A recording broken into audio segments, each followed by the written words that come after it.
আজ জুমার খুতবায় সংক্ষিপ্ত সময়ে আমার বক্তব্যের বিষয় হজের গুরুত্ব ও ফজিলত। এ সম্পর্কে আপনাদের সামনে পবিত্র কোরআনুল কারীম থেকে কিছু আয়াত এবং নবী মুহাম্মদ সাল্লাল্লাহু আলাইহি ওয়াসাল্লামের পক্ষ থেকে কিছু হাদিস আপনাদের সামনে উল্লেখ করার চেষ্টা করব ইনশাআল্লাহ। যেহেতু এখন জিলকদ মাসের 10 তারিখ, আজ আগামী মাস জিলহজ মাস আগমন করবে, এ কারণেই বিষয়টিকে আপনাদের সামনে একটু গুরুত্ব সহকারে বলার জন্য আমি আপনাদের সামনে চেষ্টা করব ইনশাআল্লাহ। জেনে রাখা ভালো হবে, আল্লাহকে সন্তুষ্ট করা যায় এমন যতগুলো এবাদত আছে তার মধ্যে অন্যতম এবাদত হচ্ছে হজ পালন করা। পৃথিবীতে যত এবাদত বান্দেগী আছে আল্লাহকে সন্তুষ্ট করা যায়, আল্লাহকে রাজি খুশি করা যায়, তার মধ্যে হজ পালন করা অন্যতম। এ ব্যাপারে আল্লাহ সুবহানাহু ওয়া তাআলা পবিত্র কোরআনুল কারীমের সূরা আলী ইমরানের 97 নম্বর আয়াতে আল্লাহ সুবহানাহু ওয়া তাআলা বলছেন, ওয়ালিল্লাহি আলান নাসি হিজ্জুল বাইত মান ইসতাতা ইলাইহিস সাবিলা। আল্লাহ তাআলা বলছেন, আল্লাহর উদ্দেশ্যে হজ করা যেসব মানুষের জন্য কর্তব্য, যারা শারীরিক এবং আর্থিকভাবে সচ্ছল। আল্লাহ সুবহানাহু ওয়া তাআলা সূরা আলী ইমরানের 97 নম্বর আয়াত দ্বারা বোঝাতে চাচ্ছেন, ওই সমস্ত মানুষগুলোই আল্লাহর ঘর জিয়ারত করবে, হজ সম্পাদন করবে যারা সামর্থ্যবান, আর্থিকভাবে হতে পারে, শারীরিকভাবে হতে পারে, যাদের উপরই নেশাব পরিমাণ সম্পদের মালিক হয়ে যাবে, তার উপরই হজ আল্লাহর পক্ষ থেকে ফরজ হয়ে যাবে। যদিচ আমাদের সমাজে, আমাদের দেশে অধিকাংশ মানুষ হজ তার উপর ফরজ এটা ওই ব্যক্তি নিজেই জানে না।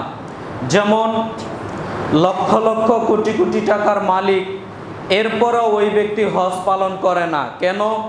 ওই ব্যক্তি মনে করে আমার ছেলে, আমার মেয়ে, তারা তো এখনো বড় হয়নি, তারা যখন বড় হবে তাদেরকে বিবাহ শাদী দিব, একেবারে দুনিয়াবি যত জায় ঝামেলা আছে সব থেকে মুক্ত হওয়ার পর এরপরে আমি হজ করে নিব, এইটা অধিকাংশ মানুষ মনে করে। কিন্তু নয়, আপনার হজ ফরজ যখন হয়েছে তখনই আপনাকে হজ পালন করতে হবে, কেননা এটা ফরজ বিধান। ছেলে মেয়ে বিবাহ দিবেন তারপরে আপনি হজ পালন করবেন, এরকম শর্ত আল্লাহ এবং আল্লাহর নবী মুহাম্মদ সাল্লাল্লাহু আলাইহি সাল্লাম কখনো বলেননি।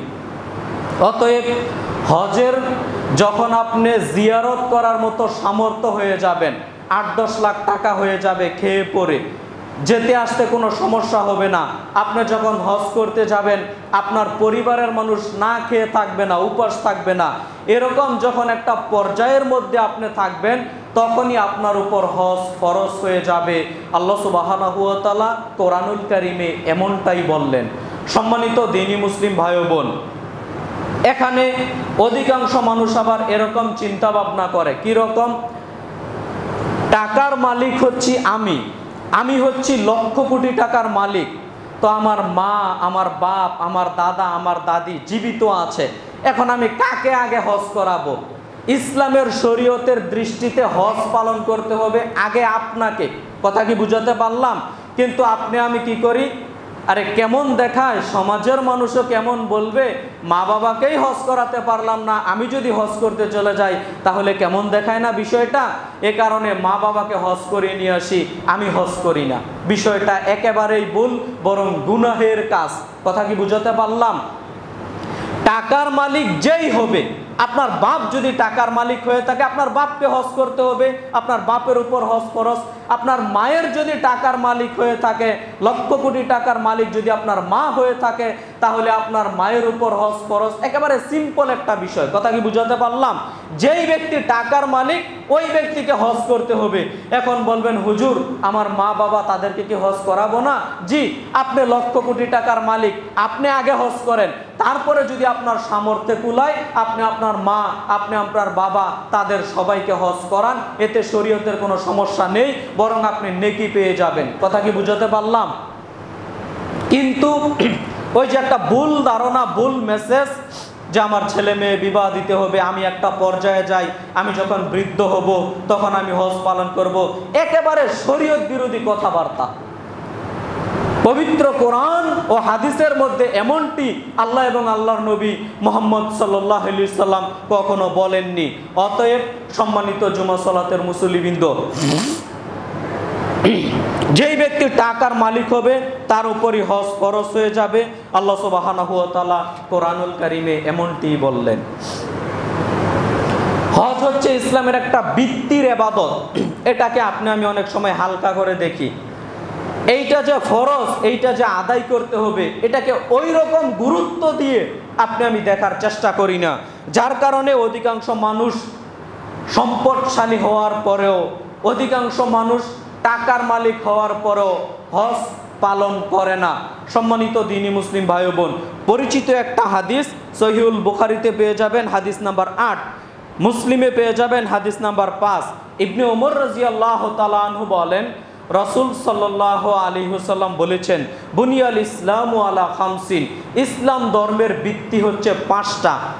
1, শাহাদাতু আল্লাহ ইলাহা ইল্লাল্লাহ ওয়া আন্না মুহাম্মাদুর রাসূলুল্লাহ, এই বলে সাক্ষ্য দেওয়া যে আল্লাহ ব্যতীত কোনো মাবুদ নেই এবং মুহাম্মদ সাল্লাল্লাহু আলাইহি সাল্লাম আল্লাহর বান্দা ও রাসূল, এই বলে স্বীকৃতি প্রদান করা হচ্ছে ইসলামের ভিত্তি। ভিত্তি নাম্বার 1।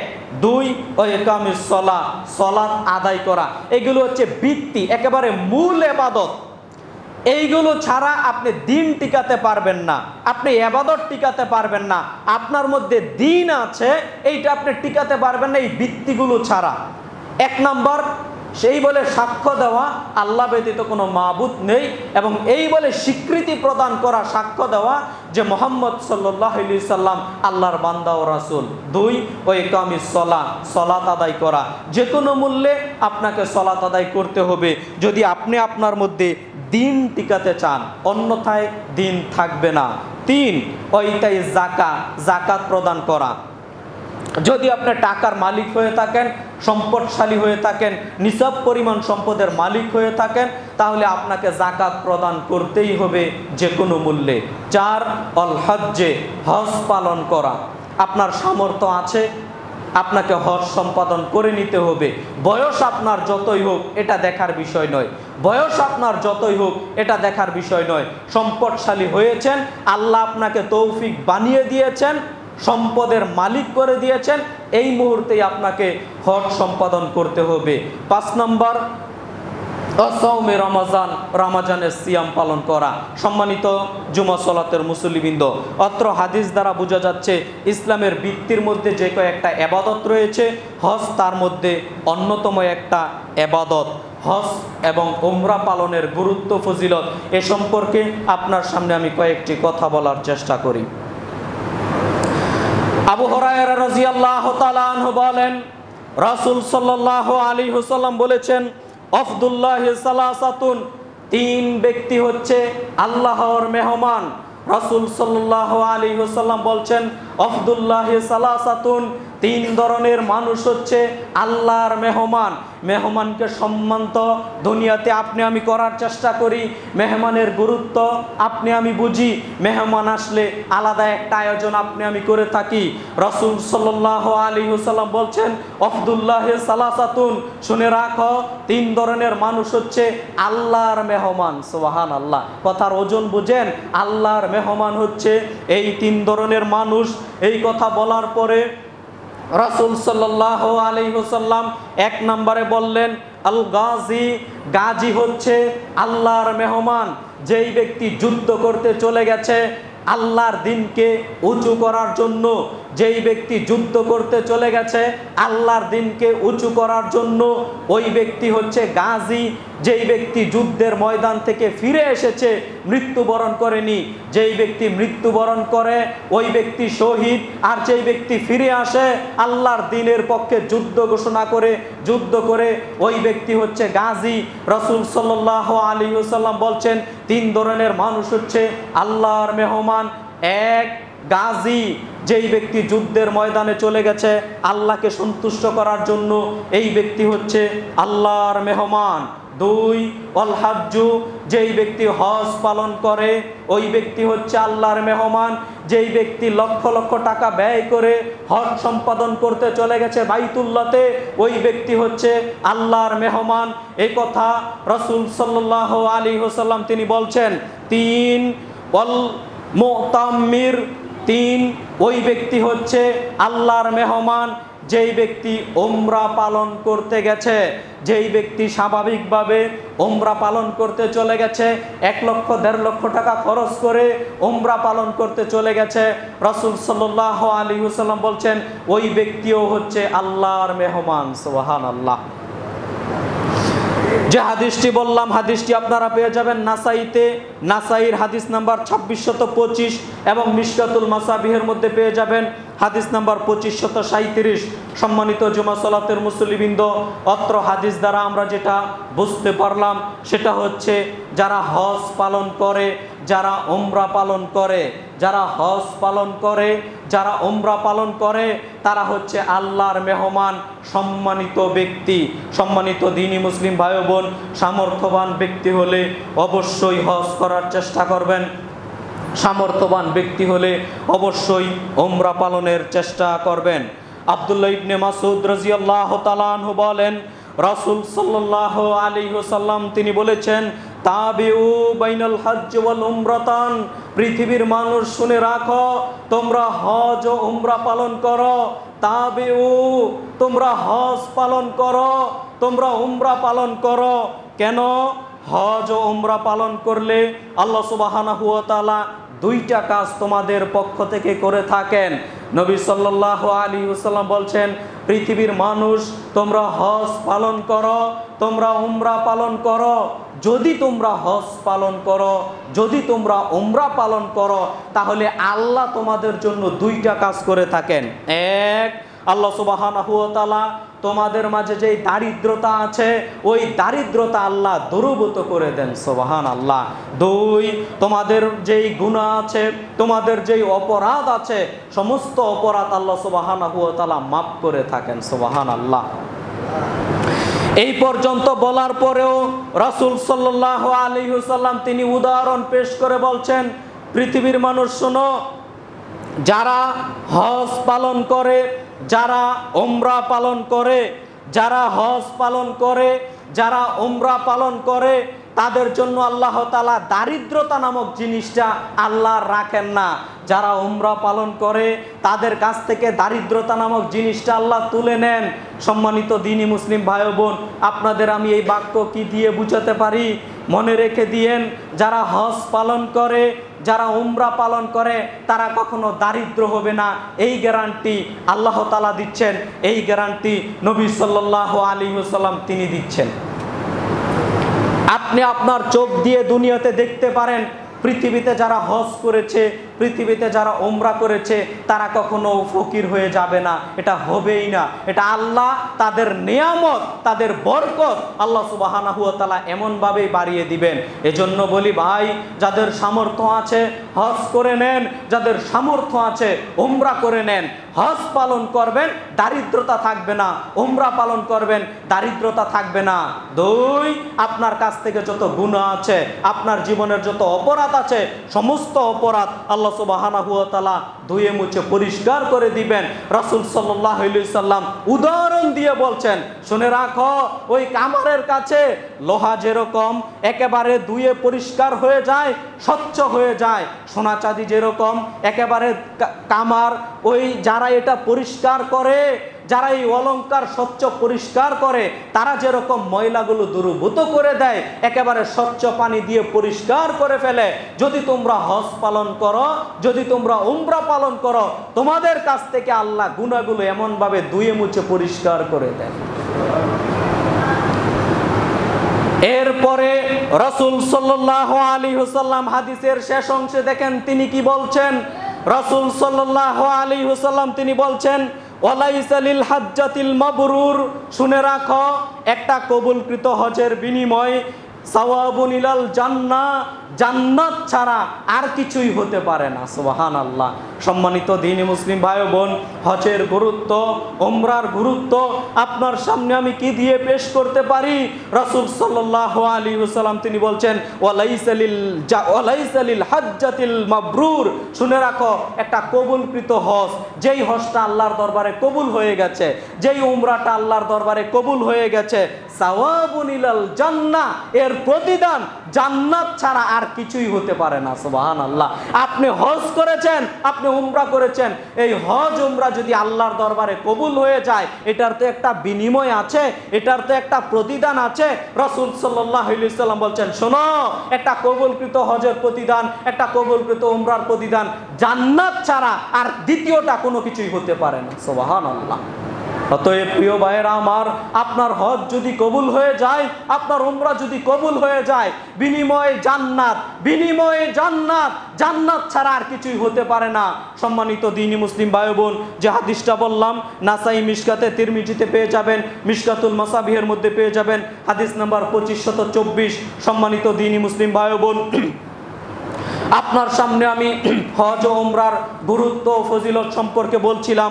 যদি আপনি হজ ও উমরা পালন করেন, তাহলে আপনার কাছ থেকে গুনাহ নামক জিনিসটা থাকবে না, অভাব নামক জিনিসটা থাকবে না, আল্লাহ দূরীভূত হয়ে গেছেন। আচ্ছা বলেন তো, হজ পালন করেছে এমন কি কোনো মানুষ আপনার চোখে দেখা পরবর্তীতে ভিক্ষা করে খাচ্ছে এমন কোনো মানুষ দেখেছেন আপনি? দেখবেন না। কেন? এটা আল্লাহর পক্ষ থেকে নিয়ামত, এটা আল্লাহর পক্ষ থেকে নিয়ামত। আপনি হজ পালন করলে, উমরা পালন করলে, দারিদ্রতা নামক জিনিসটা, এই জিনিসটা আল্লাহ আপনার কাছ থেকে দূরে করে দিবেন, আল্লাহ আপনার মাঝে আর আনবেন না। সম্মানিত দ্বীনি মুসলিম ভাই ও বোন, এজন্য আমি অনুরোধ জানাবো, যাদের সামান্য সামর্থ্য আছে, বাইতুল্লাহ পর্যন্ত জিয়ারত করতে পারবেন, জিয়ারত করতে পারবেন, যেতে আসতে পারবেন, এরকম একটা অর্থ আপনার নিকট আছে, তাহলে ভাই আপনি হজ অথবা উমরা পালন করতে কত লাগে? 1.5 লাখ টাকা হলে আপনি পুরোপুরি কমপ্লিট করতে পারবেন। মোটামুটি 1.5 লক্ষ টাকা হলে আপনি পুরো কমপ্লিট করে ফেলতে পারবেন। এজন্য অনুরোধ করব, যার যেরকম সামর্থ্য আছে, উমরা করার সামর্থ্য থাকলে উমরা করবেন, হজ সম্পাদন করার সামর্থ্য থাকলে অবশ্যই হজ করে নেবেন। এর বিনিময়ে জান্নাত, এর বিনিময়ে গুনাহ মাফ হয়ে যায়, এর বিনিময়ে দারিদ্রতা আল্লাহ বিমোচন করে দেন, দারিদ্রতা নামক জিনিসটা আপনার কাছ থেকে থাকবে না। আবু হুরায়রা রাদিয়াল্লাহু তাআলা আনহু বলেন, রাসূল সাল্লাল্লাহু আলাইহি ওয়াসাল্লাম বলেছেন, মান হাজ্জা লিল্লাহ, যেই ব্যক্তি আল্লাহর উদ্দেশ্যে হজ পালন করলো, ফালাম ইয়ারফুস ওয়ালাম ইয়াফসুক, রাসূল সাল্লাল্লাহু আলাইহি ওয়াসাল্লাম বলছেন, যেই ব্যক্তি আল্লাহর উদ্দেশ্যে হজ সম্পাদন করলো, একমাত্র তার উদ্দেশ্য, একমাত্র তার টার্গেট আল্লাহকে সন্তুষ্ট করব। কাকে সন্তুষ্ট করব? আল্লাহকে সন্তুষ্ট করব। আপনি যদি মনে করেন আমি হজ করব, আমি উমরা করব, সমাজের মানুষেরা আমাকে হাজী সাহেব বলবে, সমাজের মানুষেরা আমাকে সম্মান দিবে, তাহলে এই প্রতিদান পাবেন না। যদি আপনি সমাজের মানুষের, অনেক জায়গাতে দেখা যায় ভাই, হাজী সাহেব না লেখার কারণে রাগারাগি করে পোস্টারে হ্যান্ডবিলে, হয় না ভাই? আপনার উদ্দেশ্য কি এমনটা যদি থাকে, তাহলে হজের যে বিশাল প্রতিদান এটা তো আপনি পাবেন না। আল্লাহর নবী এ কারণেই তিনি বলেছেন, মুহাম্মদ সাল্লাল্লাহু আলাইহি ওয়াসাল্লাম তিনি বলেছেন, শুনে রাখো, মান হাজ্জা লিল্লাহ, যে ব্যক্তি আল্লাহর জন্যই হজ সম্পাদন করলো, যেই ব্যক্তি আল্লাহকে সন্তুষ্ট করার জন্যই হজ সম্পাদন করলো, ফালাম ইয়ারফুস ওয়ালাম ইয়াফসুক, এবং শুনে রাখো, হজ করতে গিয়ে, উমরা পালন করতে গিয়ে ওই ব্যক্তি অশ্লীল কথাবার্তা বলল না, এড়িয়ে চললো, এবং অশ্লীল কাজ করলো না, এড়িয়ে চললো। অনেক সময় মুআল্লিমের উপর বিরক্ত হয়ে আপনি গালি দিয়ে দিতে পারেন, মানে অশ্লীল বাক্য বললে এই ফজিলত পাবেন না। অনেক সময় বিরক্ত হয়ে নানান অশ্লীল কটু কথা বলে ফিরতে পারেন, এমনটা বলতে পারবেন না। খুব কন্ট্রোল, আপনাকে খুব কন্ট্রোলে থাকতে হবে। যতই সমস্যা হোক, আপনি ইবাদত করতে গেছেন, মুআল্লিম সাহেব এক রকম বলে আপনাকে নিয়ে গেছেন, গিয়ে দেখতে পাচ্ছেন আরেক রকম সার্ভিস দিচ্ছে, বিরক্ত হওয়া যাবে না, স্বাভাবিক থাকেন। কথা কি বুঝাতে পারলাম? স্বাভাবিক থাকেন, ইবাদত করতে এসেছেন, ধৈর্য হারা হলে চলবে না। ইবাদত করতে গিয়ে বিরক্ত হওয়া যাবে না, ইবাদত করতে গিয়ে অশ্লীল কথাবার্তা বলা যাবে না, অশ্লীল কাজকর্ম করা যাবে না। যদি করেন এই ফজিলত পাবেন না। রাসূল সাল্লাল্লাহু আলাইহি সাল্লাম স্পষ্ট করে বলে দিচ্ছেন, ফালাম ইয়ারফুস ওয়ালাম ইয়াফসুক, অশ্লীল কথাবার্তা, অশ্লীল কার্যক্রম সব থেকে বিরত থাকতে হবে। তাহলে কি হবে? রাসূল সাল্লাল্লাহু আলাইহি সাল্লাম বলছেন, রজাকা ইয়াউমিন ওয়ালাদাত উম্মুহু, তাহলে ওই ব্যক্তি হজ পালন করে বাড়িতে এমনভাবে প্রত্যাবর্তন করলো, এমনভাবে ফিরে আসলো, রজাকা ইয়াউমিন ওয়ালাদাত উম্মুহু, ওই ব্যক্তিকে যেন তার মা যেই দিন তাকে প্রসব করিয়েছে ওই ব্যক্তি এমনভাবে বাড়িতে ফিরে আসলো। সুবহানাল্লাহ। আমি মনে হয় আপনাদের বুঝাতে পারলাম না। রাসূল সাল্লাল্লাহু আলাইহি সাল্লামের এই ভাষাগুলো, রাসূল সাল্লাল্লাহু আলাইহি সাল্লামের এই বাক্যগুলো, রাসূল সাল্লাল্লাহু আলাইহি সাল্লাম কয়েকটা শর্ত জোরে দিলেন। এক, আল্লাহর সন্তুষ্টে হজ পালন করতে হবে, সন্তুষ্ট থাকতে হবে আল্লাহর, মানুষের নয়। মানুষ কি বলবে এই আশাই বাদ। আল্লাহর সন্তুষ্ট, আমি আল্লাহ তোমাকে সন্তুষ্ট করার জন্য হজ করতে যাচ্ছি, তোমাকে সন্তুষ্ট করার জন্য উমরা পালন করতে যাচ্ছি। দুই, অশ্লীল কথাবার্তা এড়িয়ে চলতে হবে। তিন, অশ্লীল কার্যক্রম যা আছে অন্যায়মূলক কার্যক্রম সব এড়িয়ে চলতে হবে। এই কাজগুলো যদি করে আসতে পারেন, রাসূল সাল্লাল্লাহু আলাইহি সাল্লাম বলছেন ওই ব্যক্তি হজ করে বাড়িতে এমনভাবে ফিরে আসলো, রজাকা ইয়াউমিন ওয়ালাদাত উম্মুহু, যেই দিন তার মা তাকে প্রসব করিয়েছে নিষ্পাপ, যেই দিন মা তাকে প্রসব করিয়েছে নিষ্পাপ। একদিনের বাচ্চা যেরকম নিষ্পাপ, রাসূল সাল্লাল্লাহু আলাইহি সাল্লাম বলেন হজ ও উমরা পালনকারী অনুরূপভাবে নিষ্পাপ করে আল্লাহ তাকে বাড়িতে ফিরিয়ে পাঠান। এই বাক্য হয়তো আপনাকে বুঝাতে পারলাম না। সম্মানিত দ্বীনি মুসলিম ভাই বোন, হজ পালন করবেন আল্লাহকে সন্তুষ্ট করার জন্য, উমরা পালন করবেন আল্লাহকে সন্তুষ্ট করার জন্য। যে হাদিসটা বললাম, হাদিসটি আপনারা পেয়ে যাবেন সহিহ বুখারী মুসলিমে মিশকাতুল মাসাবিয়ার মধ্যে পেয়ে যাবেন, হাদিস নাম্বার 2507। সম্মানিত দ্বীনি মুসলিম ভাই বোন, হজ ও উমরার গুরুত্ব আপনার সামনে আমি পেশ করছিলাম, ফজিলত পেশ করছিলাম। আবু হুরায়রা রাদিয়াল্লাহু তাআলা আনহু বলেন, রাসূল সাল্লাল্লাহু আলাইহি ওয়াসাল্লাম বলেছেন, আইয়ুল আমালে আফজাল, একজন ব্যক্তি রাসূল সাল্লাল্লাহু আলাইহি ওয়াসাল্লামকে জিজ্ঞাসা করলো, আইয়ুল আমালে আফজাল, আল্লাহর নবী ইসলামের মধ্যে সবচেয়ে শ্রেষ্ঠ আমল কোনটা, সবচেয়ে উত্তম আমল কোনটা, সবচেয়ে শ্রেষ্ঠ আমল কোনটা? এটা রাসূল সাল্লাল্লাহু আলাইহি ওয়াসাল্লামকে জিজ্ঞাসা করা হলো। তখন রাসূল সাল্লাল্লাহু আলাইহি ওয়াসাল্লাম তিনি বলছেন, শোনো, ঈমানু বিল্লাহি ওয়া রাসূলিহি, আল্লাহর প্রতি ঈমান আনয়ন করা, রাসূলের প্রতি ঈমান আনয়ন করা, এটা হচ্ছে সবচেয়ে শ্রেষ্ঠ আমল, এর উপর আর কোনো আমল নেই। এই কথা রাসূল সাল্লাল্লাহু আলাইহি ওয়াসাল্লাম তিনি সাহাবীকে বললেন। এরপরে সুম্মা মাজা, ওই সাহাবী আবার জিজ্ঞাসা করলো, আল্লাহর নবী এরপরে কোন আমল শ্রেষ্ঠ ইসলামের মধ্যে? তখন কলা, রাসূল সাল্লাল্লাহু আলাইহি ওয়াসাল্লাম বলছেন, আল জিহাদু ফি সাবিলিল্লাহ, আল্লাহর রাস্তায় জিহাদ করা ইসলামের মধ্যে শ্রেষ্ঠ আমল। বলি সুবহানাল্লাহ। ইসলামের মধ্যে শ্রেষ্ঠ আমল হচ্ছে আল্লাহর রাস্তায় জিহাদ করা। আল্লাহর রাস্তায় জিহাদ করা এটা চারটিখানি কথা নয়। ইসলামের টপ লেভেলের যতগুলো আমল আছে তার মধ্যে একটা হচ্ছে আল্লাহর রাস্তায় জিহাদ করা। কথা কি বুঝাতে পারলাম? আল্লাহর রাস্তায় জিহাদ করা, শহীদ ব্যক্তির মর্যাদা কত! রাসূল সাল্লাল্লাহু আলাইহি ওয়াসাল্লাম তিনি বলছেন, যারা শহীদ হয় ওই শহীদ ব্যক্তির রক্ত ফোঁটা মাটিতে পড়ার পূর্বে আল্লাহ তাকে মাফ করে দেন। সুবহানাল্লাহ। ওই শহীদ ব্যক্তির রক্ত ফোঁটা মাটিতে পড়ার পূর্বে আল্লাহ তার কবরের সমস্ত শাস্তিগুলো আল্লাহ তার মাফ করে দেন। সুবহানাল্লাহ। শহীদ ব্যক্তির ভাই মর্যাদাটাই ভিন্ন থাকবে। ওই যে বললাম, আল্লাহর মেহমান ওই ব্যক্তি যে ব্যক্তি আল্লাহর পথে যুদ্ধ করতে চলে গেছে। শহীদ ব্যক্তির আল্লাহর পথ, আল্লাহর দ্বীনকে সমুন্নত করার জন্য যারা শহীদ হবে তাদের মান মর্যাদাটাই আল্লাহ ভিন্ন করে দিবেন, তাদের পাওয়ারটাই আল্লাহ ভিন্ন করে দিবেন, তাদের সম্মানটাই আল্লাহ একেবারে উচ্চ স্তরে করে দিবেন। সাধারণ মানুষ যেখানে থাকতে পারবে না সেই মান মর্যাদার এখানে। সম্মানিত দ্বীনি মুসলিম ভাই বোন, হাদিসের দিকে ফিরে যাই। রাসূল সাল্লাল্লাহু আলাইহি সাল্লামের সাহাবী আবারও জিজ্ঞাসা করলো, সুম্মা মাজা, আল্লাহর নবী এরপরে ইসলামের শ্রেষ্ঠ আমল কোনটা? রাসূল সাল্লাল্লাহু আলাইহি সাল্লাম বলছেন, আল হজ্জুল মাবরুর, কবুলকৃত হজ হচ্ছে ইসলামের মধ্যে শ্রেষ্ঠ আমলের মধ্যে একটা অন্যতম আমল। সুবহানাল্লাহ। দেখেন, রাসূল সাল্লাল্লাহু আলাইহি সাল্লামের সাহাবী জিজ্ঞাসা করলো ইসলামের মধ্যে শ্রেষ্ঠ আমল কোনটা? এক নম্বরে বলল আল্লাহর প্রতি ঈমান আনা, রাসূলকে বিশ্বাস করা, মেনে নেওয়া। 2 নম্বরে বললেন জিহাদ করা। 3 নম্বরেই বললেন হজ্জুল মাবরুর, একটা কবুলকৃত হজ। জেনে রাখা ভালো হবে, আপনি হজ করেছেন লক্ষ লক্ষ টাকা দিয়ে, কিন্তু এই হজটা কবুল হয়নি, আপনি ইসলামের শ্রেষ্ঠ আমল করতে পারলেন না ভাই।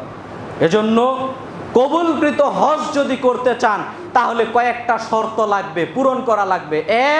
এক নম্বরে যে শর্তটা পূরণ করতে হবে সেইটা হচ্ছে আল্লাহর সন্তুষ্ট থাকতে হবে। কার সন্তুষ্ট থাকতে হবে? আল্লাহর। যদি আপনি আল্লাহর সন্তুষ্ট এখানে হারিয়ে ফেলেন, হজ বাতিল হয়ে যাবে, হজ হবে না। দুই নম্বরে যেটা আপনাকে লাগবেই লাগবে, হালাল টাকা পয়সা লাগবে। হারাম টাকা পয়সা দিয়ে যদি আপনি হজ করেন, হজ কি আল্লাহর দরবারে কবুল হবে? কোশ্চেন কালো, আপনি হারাম অর্থ দিয়ে যদি হজ করতে চান, এই হজ আল্লাহর দরবারে কবুল হবে না, এই ফজিলত আপনি পাবেন না। সম্মানিত দ্বীনি মুসলিম ভাই বোন, যে হাদিসটা বললাম বুখারী মুসলিমে পেয়ে যাবেন, মিশকাতুল মাসাবিহের মধ্যে পেয়ে যাবেন, হাদিস নাম্বার 2506। সম্মানিত দ্বীনি মুসলিম ভাই বোন, আমি বলছিলাম ইসলামের শ্রেষ্ঠতম আমলের মধ্যে একটা শ্রেষ্ঠতম আমল হচ্ছে আল্লাহর রাস্তায় হজ করা। ছোট বাচ্চাদের কি হজ আছে? শুনেন, ইবনে আব্বাস রাদিয়াল্লাহু তাআলা আনহু বলেন, রাসূল সাল্লাল্লাহু আলাইহি সাল্লামের নিকট একদা একজন মহিলা আগমন করলো। আগমন করে রাসূল সাল্লাল্লাহু আলাইহি সাল্লামের নিকট আগমন করে তার একটা ছোট্ট বাচ্চা ছিল। এই বাচ্চাটাকে উপর করে দিয়ে রাসূল সাল্লাল্লাহু আলাইহি সাল্লামকে বললেন, ইয়া রাসূলুল্লাহ, হে আল্লাহর নবী, এই ছোট বাচ্চার কি হজ আছে? তখন রাসূল সাল্লাল্লাহু আলাইহি সাল্লাম বললেন, কলা নাম, জি, এই ছোট বাচ্চারও হজ আছে। শোনো, তবে এই ছোট বাচ্চার হজ আছে ঠিক, তবে এই ছোট বাচ্চার হজের নেকি পেয়ে যাবে তার বাপ মা। বলি সুবহানাল্লাহ। আপনি আপনার বাচ্চাটাকে হজ করতে নিয়ে গেলেন, একটা ছোট বাচ্চা আছে, হজ করতে নিয়ে গেলেন আপনার সাথে, তাহলে এই ছোট বাচ্চারও হজ আছে, হজের নেকি আছে। তবে নেকিটা কে পাবে? ছেলে পাবে না, মেয়ে পাবে না, হজের নেকিটা পেয়ে যাবে বাপ মা। সুবহানাল্লাহ। কেন পেয়ে যাবে? কেননা এই ছোট বাচ্চার এখনো খাতাই লেখা শুরু হয়নি। কথা বুঝাতে পারলাম?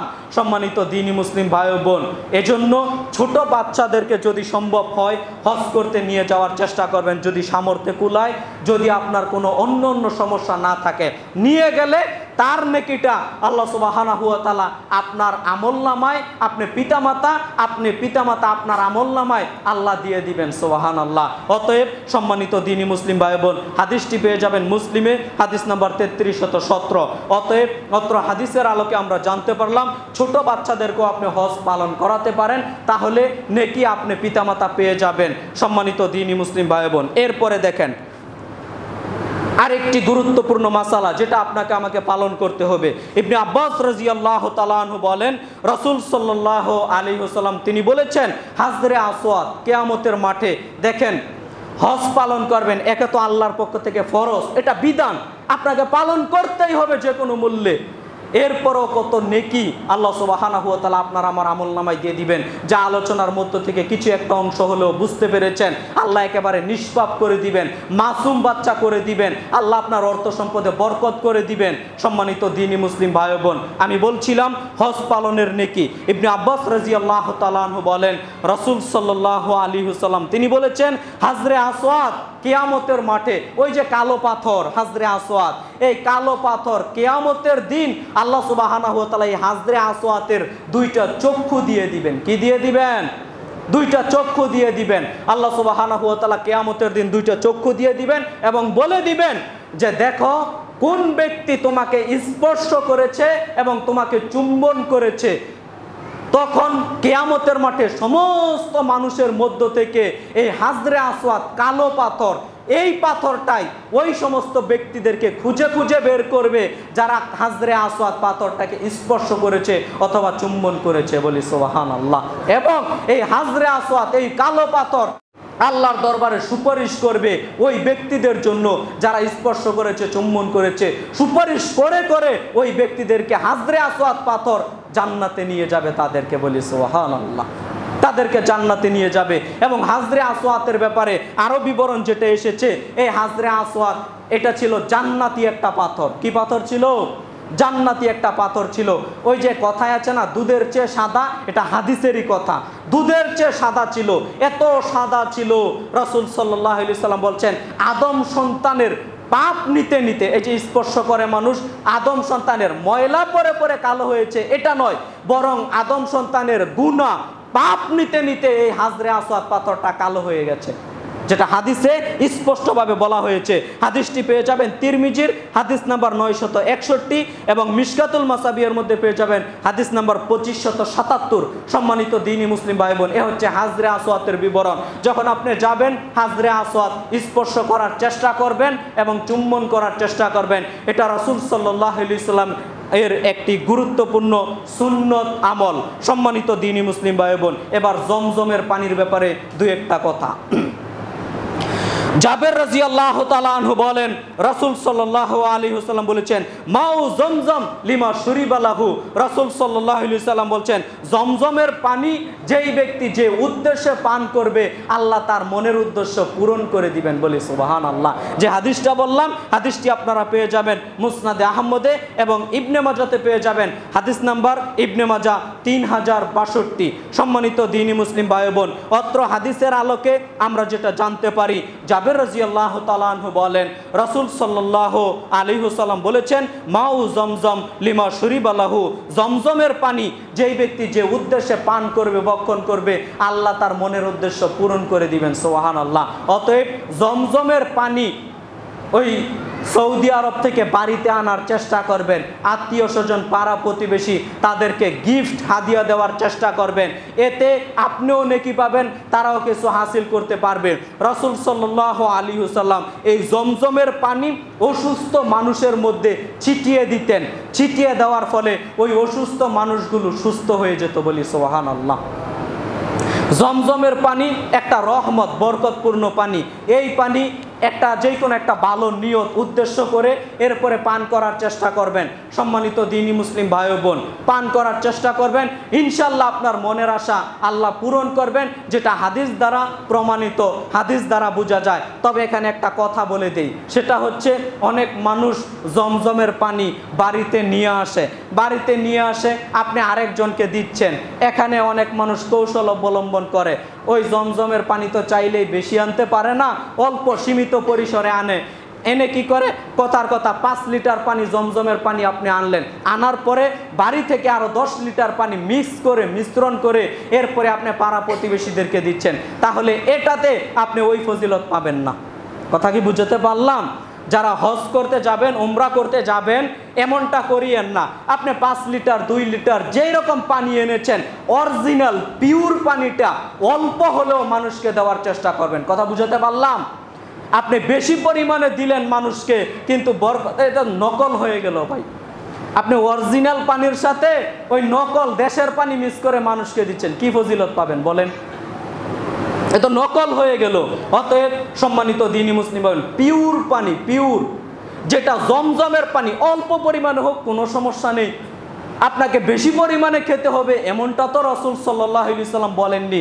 অল্প পান করেন, কোনো সমস্যা নেই। সম্মানিত দ্বীনি মুসলিম ভাই বোন, যারা হজ উমরা পালন করবেন এই রকম কাজটা করবেন না। প্রয়োজনে তাকে বলে দেন যে এটা অরিজিনাল পিওর পানি, অল্প পরিমাণে এনেছি, অল্প আপনাকে দিলাম। তাহলে আশা রাখি আর রাগ করবে না, সন্তুষ্ট থাকবে। কথা বুঝাতে পারলাম? সম্মানিত দ্বীনি মুসলিম ভাই বোন, আমরা জমজমের পানির ব্যাপারে যে কথাগুলো বললাম, উক্ত কথাগুলো মেনে চলার চেষ্টা করবেন। দেখেন, সম্ভব হলে জমজমের পানি বেশি আনেন। আর অধিকাংশ মানুষের নিয়ত, মানুষ ওই হজ করতে যাবে, বাড়ি থেকেই লিস্টি করে যায়, 10টা জায়নামাজ, 10টা তাসবিদানা তো বিদাত, ওটা পালন করতে পারবেন না। এরপরে খেজুর, উমুক খেজুর, তুমুক খেজুর লিস্টি করতে করতে জমজমের পানি আর বেশি আনতে পারে না। অতএব এই ভুল করিয়েন না। কেন এত বড় লিস্ট?